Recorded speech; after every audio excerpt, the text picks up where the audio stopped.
उसके लिए मुहैया कर सकता है, ऐसे वक्त में इंसान को, नौजवान को शादी करने का हुक्म अल्लाह के रसूल सल्लल्लाहु अलैहि वसल्लम ने दिया। और उन नौजवानों को आपने वसीयत की जिनके पास शादी करने की ताकत ना हो कि वो रोज़ा रखें, क्योंकि निकाह करने से इंसान की निगाह पस्त हो जाती है, दूसरों पे, आम और बाज़ारी औरतों पे इंसान की निगाह नहीं पड़ती है, बल्कि उससे वो बच जाता है। और सबसे जो एक अहम बीमारी समाज में फैल रही है, ज़िना, जो मुआशरे का नासूर बन रहा है, ज़िना जैसे बीमारी या ज़िना जैसा जुर्म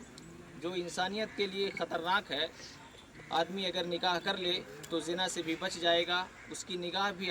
पस्त रहेगी, गैरों पर उसकी निगाह नहीं पड़ेगी। गरज ये कि निकाह के बहुत सारे फ़वाइद हैं, जिनमें से ये चंद अल्लाह के रसूल ने हदीस में ज़िक्र किया। और इसी तरीके से निकाह करने से दो ख़ानदानों में मेल महब्बत, जिस तरह से निकाह करने से मर्द और औरत में मेल महब्बत होती है, इसी तरीके से दो घराने में, दो ख़ानदान में, दो गांव में, दो इलाके में भी महब्बत इससे पनपती है। तो ज़्यादा वक्त हो गया है, मैं बहुत ज़्यादा बातें निकाह के ताल्लुक़ से नहीं कहूँगा, लेकिन ये कि निकाह करना अंबिया किराम की सुन्नत है, और इस निकाह को हमारे लिए ज़रूरी है कि हम आसान बनाएं, निकाह को आसान बनाएं, शादी ब्याह को आसान बनाएं, ताकि वो गरीब लोग जिनकी बच्चियां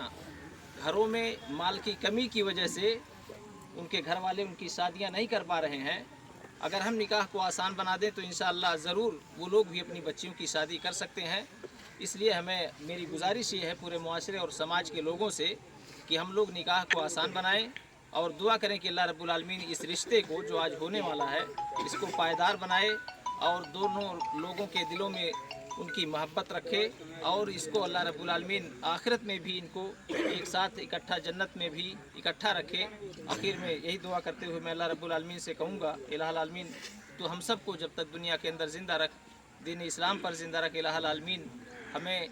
दीन पर अमल करते हुए ज़िंदगी गुजारने की तौफीक अता फरमा। रब्बुल आलमीन तो हम सब को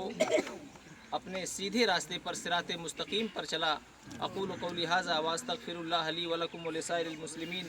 फ़स्तग़फ़िरूहु व तूबू इलैहि इन्नहु हुवल गफ़ूरुर रहीम।